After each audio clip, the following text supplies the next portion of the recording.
Hey guys, today is Wednesday, January 7th. If you don't know me, my name is Natalie and I am a full-time NASDAQ futures day trader. So for the entire month of January, I am challenging myself to share every single trade that I take or don't take for the entire month.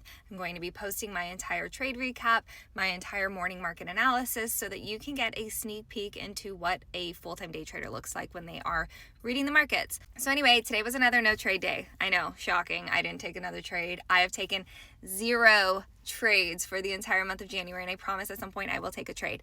But I didn't like the setup this morning. Anyway, so when I did my analysis this morning, I did not love how the NASDAQ was buying into multiple levels of resistance. I will point those out in my breakdown of my analysis from this morning. But I want to point out that you can be a profitable day trader even if you don't trade every day. In fact, you might be more profitable if you don't trade every day. Anyway, I'm going to give you my entire analysis, why I did not enter the trade. I did not love how the NASDAQ, how the price was buying into multiple levels of resistance. It makes it a higher risk setup by default, even though it would have worked out. The NASDAQ did move up today in a pretty significant way, and that is the beauty of hindsight. But again, I don't want to get in the habit of buying into areas of resistance or selling into support because that, again, just by default makes it a little bit higher risk. And I'm not interested in taking a trade like that. That is not my setup. But I'm not upset about it. I stuck to my plan, and my plan was to not take a trade and buy into resistance. So anyway, here's your recap. All right, guys, so I'm looking at the Nasdaq futures and I'm on the 15-minute time frame. It is only 10 a.m. The market has been open for a little bit over 30 minutes, but I already know I'm not going to take a trade today.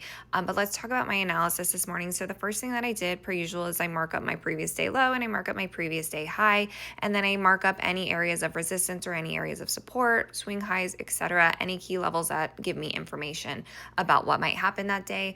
This purple line here, if you take a look on a higher time frame, this is also a higher time frame trend line. So you can see that it's just kind of bouncing off of that trend line, and that can act as a little bit of resistance or support depending on which direction the price is moving. Just kind of given the amount of resistance in this area, I decided not to take a trade today. And right now buyers are competing with all of these areas of resistance, and if it does pop up, it might try to test the swing high, which would be a potential target area if you did take an entry here.